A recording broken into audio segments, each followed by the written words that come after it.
Maussan Televisión. Buena televisión. Can you describe the aircraft?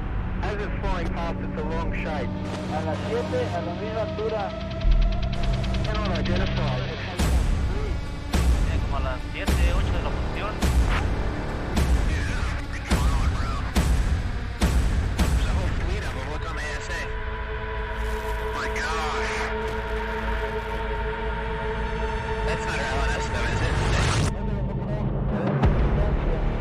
¿Por qué nos vienen siguiendo?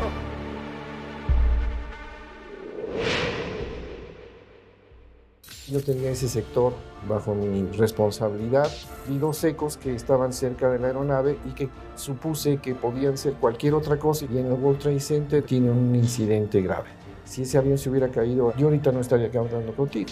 Mi carrera profesional podía haberse acabado y podía haber terminado en una desgracia. Bienvenidos a Pilotos. Mi nombre es Julio Darwish, tengo más de 17,000 horas de vuelo, soy piloto comercial y he volado en diversos lugares del mundo.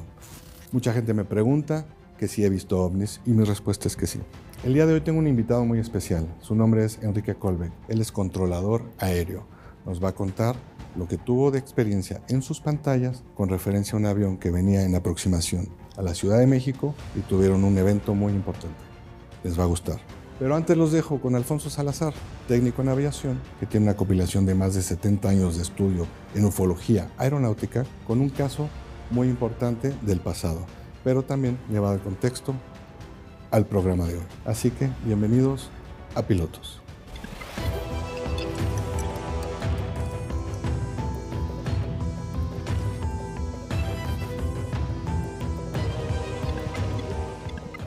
Soy Alfonso Salazar, técnico en aviación con 37 años de experiencia en el medio aeronáutico en México.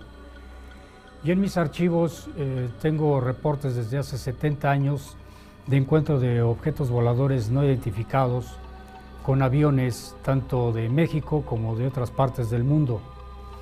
Hoy vamos a referirnos al caso sucedido al capitán Raimundo Cervantes Ruano, cuando a bordo de un avión DC-9 realizaba un vuelo de la ciudad de Guadalajara a la Ciudad de México, un vuelo nocturno aproximadamente hacia las 7 de la noche, cuando él estaba realizando el viraje en la zona del World Trade Center.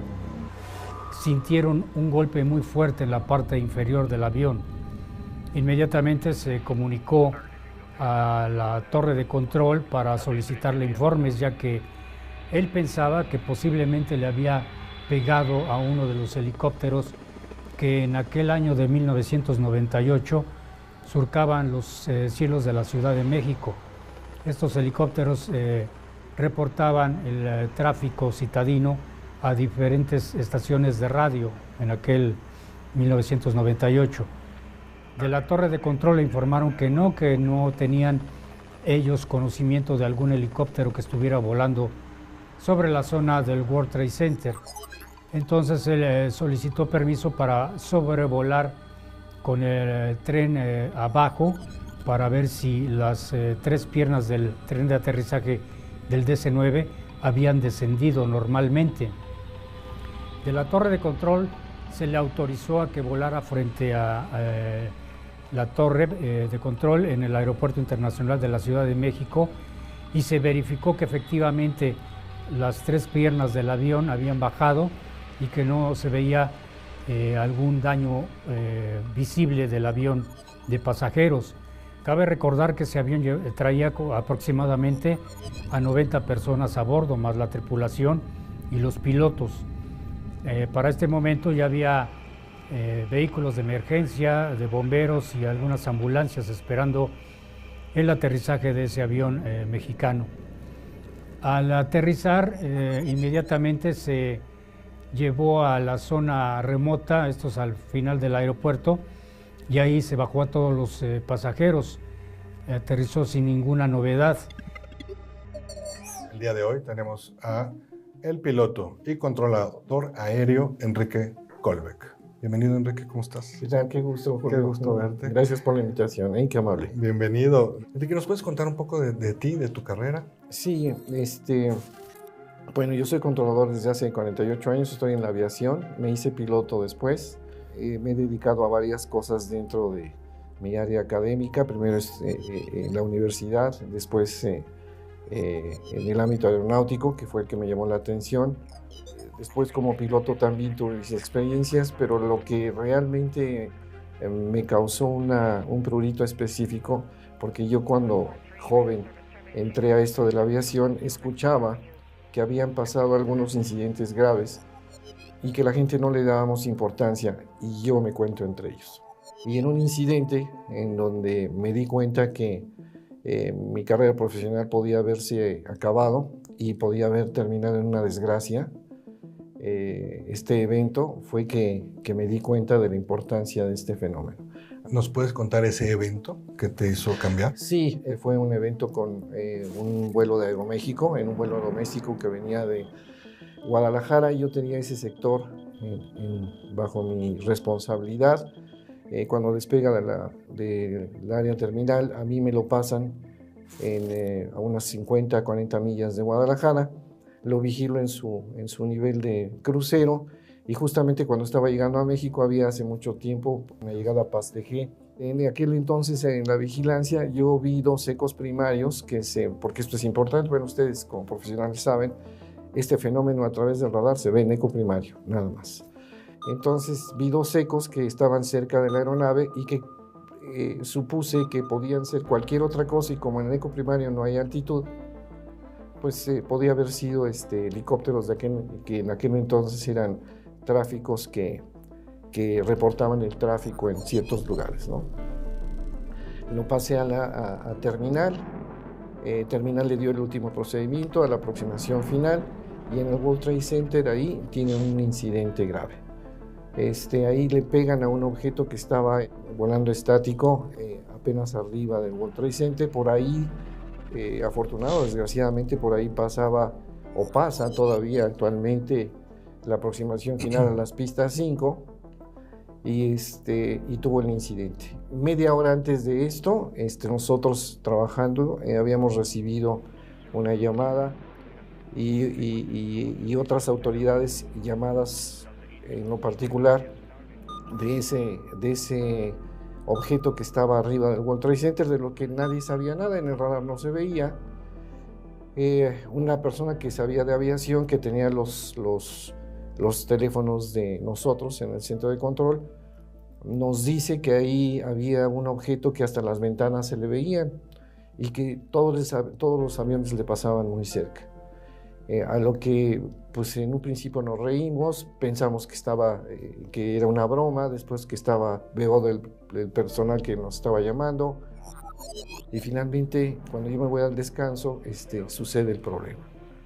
Y ese avión pasó por mis manos y yo vi 2 ecos, y eso fue lo que a mí me daba una responsabilidad mayor por el hecho de la vigilancia que yo tenía con esa aeronave, y antes no se reportaba nada. Pero entonces, ¿a ti te apareció el eco en la pantalla de...? Sí, en la trayectoria de La Piedad hacia Pasteje, próximo al cambio de control, aparecieron 2 ecos fortuitamente, y se desplazaron en un barrido con el avión, y eso fue lo que a mí me llamó la atención, porque la trayectoria estaba limpia. Después de eso no volvieron a aparecer, o sea, no fue nada para nosotros en el ámbito técnico y correctamente expresado, ¿no? Correcto. Pero no, efectivamente eran objetos que estaban por ahí circundando, y uno de ellos, no si era el mismo que estaba en Pasteje, que estaba en el World Trade Center, lastimó al avión y le hizo un daño en su línea de hidráulico. Después nos dimos cuenta de eso, pero en un principio pensamos que había tenido un problema con el tren de aterrizaje. El piloto, después de platicar con él, decía que había sentido el golpe en la rueda de nariz, y él salvó la rueda de nariz al aterrizaje. Y después en tierra se dieron cuenta que era la pierna del lado derecho. Y cuando yo me entero, pues la verdad me sentí muy mal, porque dije, primero, ¿a quién le reportaba eso que yo vi? Y después, no le hicimos caso a la llamada. Eso es grave todavía. Entonces no le dimos el valor adecuado, Y eso me hizo sentir muy mal conmigo mismo. Y fue cuando me di cuenta que mi responsabilidad creció muchísimo. Si ese avión se hubiera caído en la calle de Insurgentes, donde está el World Trade Center, yo ahorita no estaría acá hablando contigo. Seguro hubiera habido complicaciones de otra índole. Y nosotros no teníamos nada que ver y el piloto menos, ¿no? Sí, te entiendo. Entonces, cuando esto todo lo juntas como en un rompecabezas, te das cuenta que es muy, muy importante. Y fue cuando a mí, fortuitamente, me preguntan mi opinión con respecto a ese evento. Y después de lo que dije, hubo un poco pues hubo crítica, pero también hubo atención, afortunadamente. Y hasta la fecha ha habido oídos adecuados de gente educada y de gente profesional que le da la seriedad que se debe.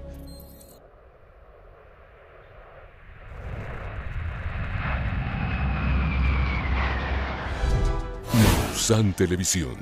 Buena televisión.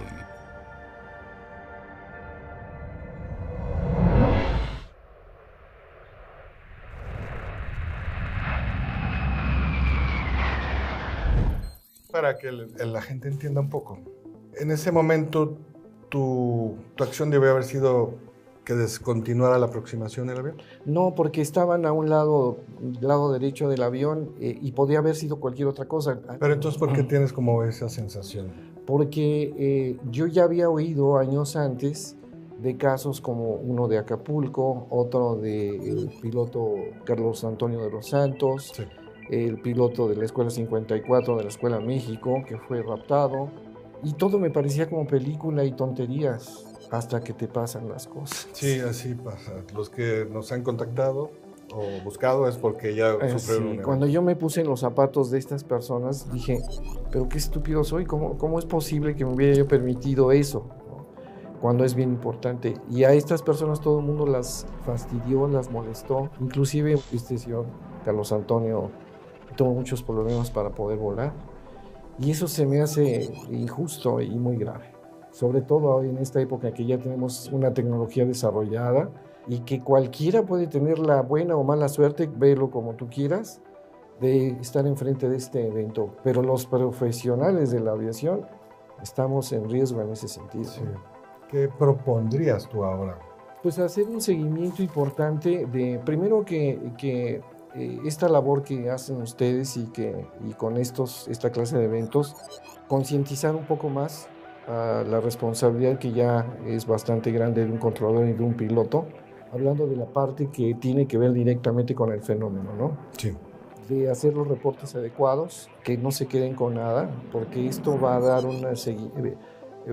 la oportunidad de que alguien estadísticamente y por momentos elabore la logística adecuada y la geografía y todo lo que tenga que ver para que encontremos la posibilidad de evitarlo en una forma legal. Cuando digo esto es jurídicamente estemos protegidos los profesionales de la aviación y este es el camino. Lo comenzaron en Estados Unidos hace poco por el hecho de que estos militares tuvieron el valor de abrirlo y comentarlo, ¿no? Cosa que es admirable para un país como ese que tiene tantas cosas que ocultar y tantos conceptos negros que maneja, se necesita valor, ¿no? Pero se ha ubicado nada más a ese grupo de personas profesionales de la aviación en Estados Unidos como si Estados Unidos fuera el único país del planeta en donde eso pasa, ¿no? Cosa que tú sabes que no es así. Y luego, no son ellos nada más los únicos afectados, que de la aviación comercial de ese país, que de la aviación comercial en todo el planeta, que de la familia que vuela de vacaciones o los que vuelan en negocios y demás y que se encuentran enfrente de este peligro en la aviación que nadie toma en cuenta, que nadie le importa y que legalmente nadie ubica. Sí. Estamos indefensos, completamente vulnerables. Tuvimos entrevista con Rodrigo Bravo, militar chileno, y habló igual que tú. Nos dijo lo mismo. Pues sí, los profesionales y estamos hablando en Chile. Hablamos con Pablo Ducado de Argentina, nos dijo lo mismo. Julio Chamorro, perdón, del Perú, nos dijo lo mismo. Entonces, es todo el continente. Sí, es un peligro potencial.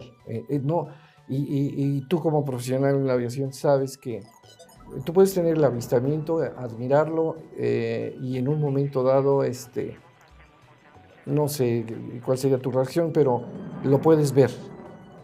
Y seguro en tu interior que no te ponga en peligro. Pero ¿qué vas a hacer para evitarlo? Con la velocidad que tú manejas y cómo se mueven esas cosas.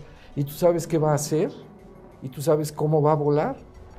Sí, tuvimos un evento en León, despegando. Pero lo raro fue que me apareció en la pantalla del avión 2 tráficos. Venían los 2, pero yo iba despegando. Entonces me dijo traffic, o sea, te está avisando. Pero no tenía repetidor de altitud. Le avisé a la torre. Me dijo, capitán, ahorita no hay nadie volando. Así muy incisivamente, una persona de sexo femenino. Dije, ok, pues vamos a estar alertas. Y pasó. Y le dije al primer oficial, voltea a ver qué es. Y me dijo, son 2 esferas. Y yo, ¿cómo crees?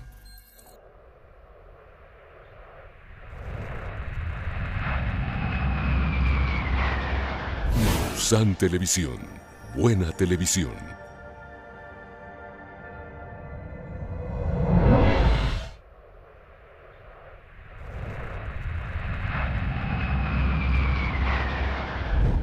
Tuvimos un evento en León, despegando. Le avisé a la torre. Me dijo, capitán, ahorita no hay nadie volando. Así dije, ok, pues vamos a estar alertas. Y pasó. Y le dije al primer oficial, voltea a ver qué es. Y me dijo, son 2 esferas. Y yo, ¿cómo crees? Me dice, son 2 esferas, las estoy viendo, van en ese orden. Entonces, pues sí fue un peligro, porque se cruzó enfrente. Claro. Y nadie sabía.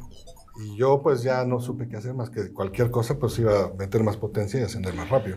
Ese concepto que te tocó vivir es gravísimo porque nadie te alertó y los servicios de tránsito aéreo no lo detectaron.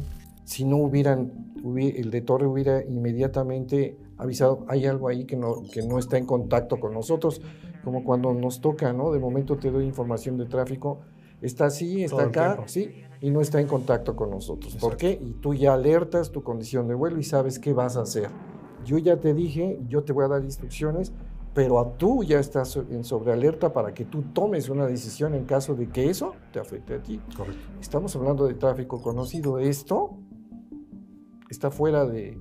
Por eso el detalle de lo que pasó en el Congreso, de ubicarlo, pero no con la gente, sino con las autoridades adecuadas, no porque la gente no sea importante, claro que sí, pero en este país donde todo esto es un chistorete, esto es una cosa bien importante. Los que hacen los chistoretes y los profesionales vuelan, y a nadie, y tú como piloto, sabes que nadie comparte un espacio de aproximación o ascenso con nadie. Bueno, entonces la propuesta sería que hubiera un protocolo. Eso es lo primero que lo reconozcan. Y ya que reconozcan que somos incapaces de que eso, tener control sobre eso y que existe, entonces, bajo ciertas reglas, se establecen los protocolos. Pero hay protocolos en otros lados no aceptados, como tú sabes, en Estados Unidos, ¿no? Que nada más ellos conocen. Bueno, nosotros podemos hacer los propios, pero aquí esto involucra a la condición mundial. Así como tú y yo están en China o están en Perú, están en Italia. Este fenómeno está en todos lados. O sea, esto es preocupante.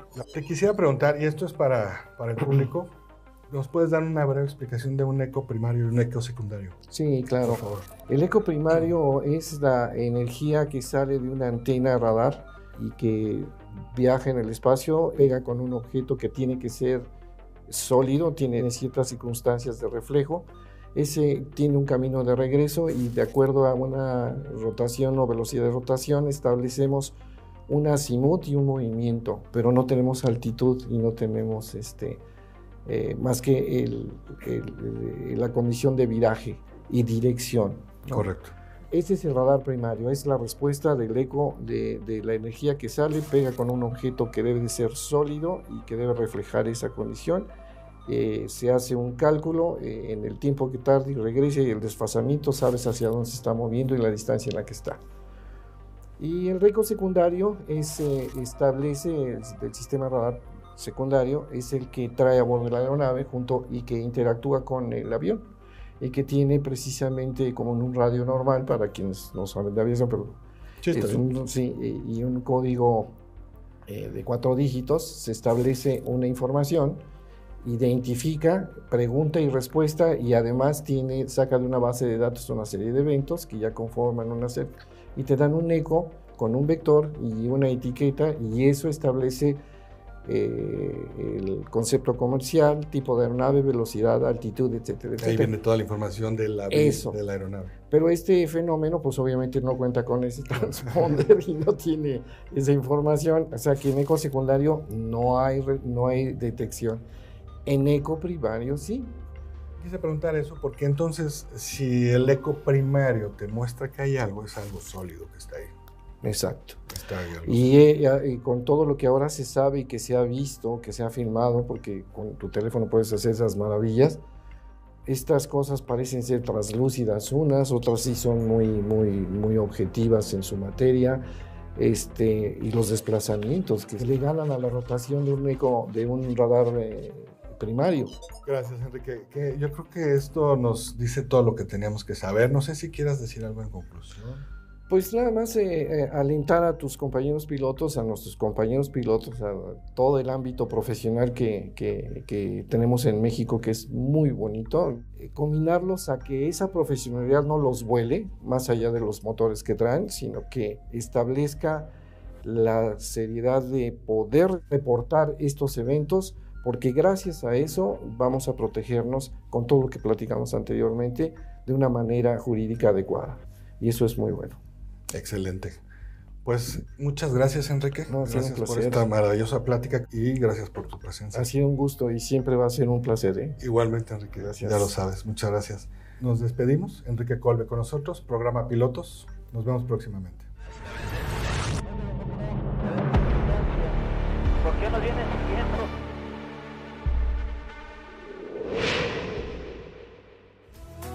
Visita mausantelevisión.com y síguenos en todas nuestras redes sociales. Mausan Televisión, buena televisión.